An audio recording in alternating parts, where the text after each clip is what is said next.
Yeah, excited we're having a second class of Hall of Fame inductees, and these are three great inductees. You know, three guys who have really established not only the hockey and lacrosse program with Jeremy and Corey, but Dave really, you know, establishing himself and really, you know, allowing us to really elevate our program by his play and by obviously what he was able to do as a leader with our program. And I couldn't be happier for him. They made the right choice when they chose Jeremy. And when he asked me to be the guy who got to introduce him, I thought, well, yeah, I'm the one that's introducing you, man. I'll have to, you know, if you don't pick me, I'm gonna break your leg. No, not really. I thought, man, you know, he could have picked so many guys. He really could have. Everybody who played with him, he's kept up with so many of them. And any one of those guys that he played with would have been thrilled to be that guy.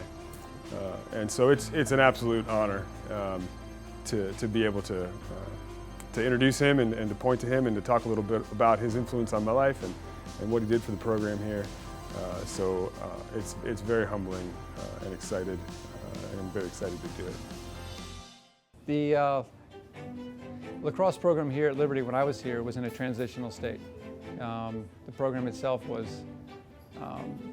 going through that transition. Upperclassmen were leaving, and we needed a whole new group of players were going to be playing. So I just came at that right time and was a part of the leadership to start that program anew for another 4 years.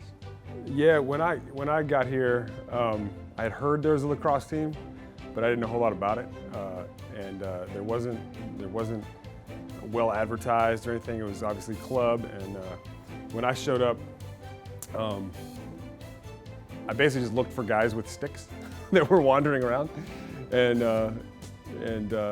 Jeremy found me one day. I was out in the intramural field throwing a ball around. So the struggles we had in the 90s, well, the first one was recruitment, because in the 90s lacrosse wasn't that popular, especially in Southern Virginia.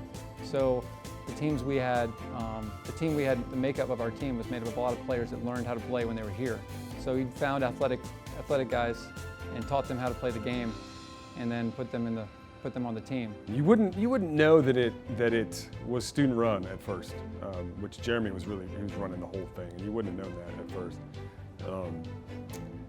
But it was, you know, everything was done by students, mostly by him. The practices were organized, the fields were reserved, the games were set. Jeremy would call other teams' coaches. He basically acted as the AD for everybody, and just kind of convinced them that he was allowed to talk to them. You know, everything that every team has, and that is buying jerseys, setting up the schedule, coordinating the referees, finding sponsors, making travel plans, and you know, paying league dues and all those things.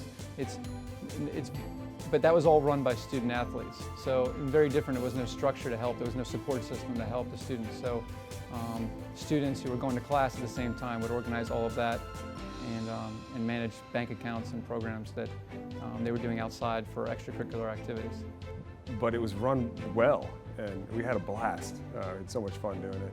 I remember one time we wanted to get a team picture taken, so we snuck up to the football field and jumped over the fence and ran down there so that we could get our picture taken on the 50-yard line, and then scrambled and ran back and jumped the fence again so that we would look legit, but we were not legit. But yeah, so it was all student run and organized, but it went well. It went very well. When you have a program like this in any sport develops friendships, relationships, and you know, you hope, the whole goal of it is to hope that you can create a family type approach. And I think that has been the mindset of coaching that I've tried to do for years since then. But at Liberty University, you know, you get an extra special family connection because you live and eat with these guys. You know, you walk just like every Division I sport or any club sport today at Liberty does. They dorm together, they travel together, they eat together, they practice together. You develop a relationship with those guys, good and bad. And I'm just pleased to say when I was here, the relationships we had were all very positive. Jeremy's one of these guys who you can't replace him as a friend, right? So when you know him, you make sure that you stay connected like that. And the guys that we connected with were great guys. And you know, you develop relationships, especially my friend Kyle and I, we've been friends for over 20 years.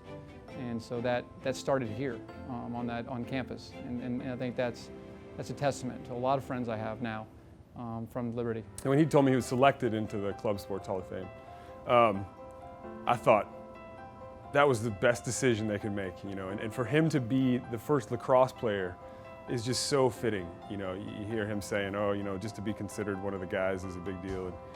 And he absolutely was one of the cornerstone leaders that kept the program alive. Without Jeremy, there wouldn't have been a program in the late 90s. There just wouldn't have. There would have been a bunch of guys that just kind of stared at each other while we played catch on the intramural field. And so it's very, very appropriate for him to be the first lacrosse player into the Hall of Fame. And you know, I really felt like this year was players, in particular with Jeremy and Corey, who really were players who were acting as a coach when they were here and holding the teams together.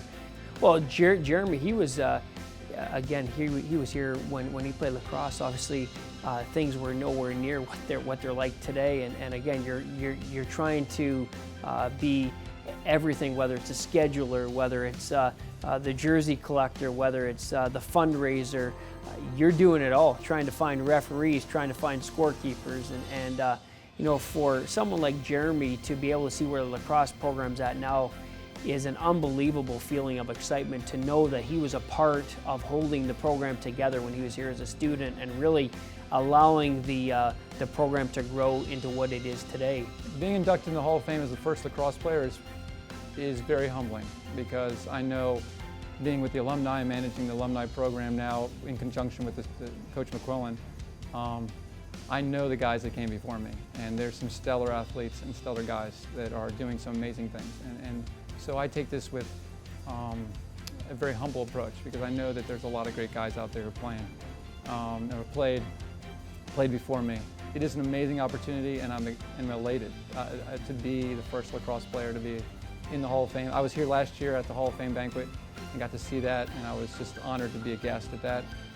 You know, you always hope that one day that could be you, and I did not realize that would be me that fast. So I'm just very thankful and appreciative of the school and this opportunity.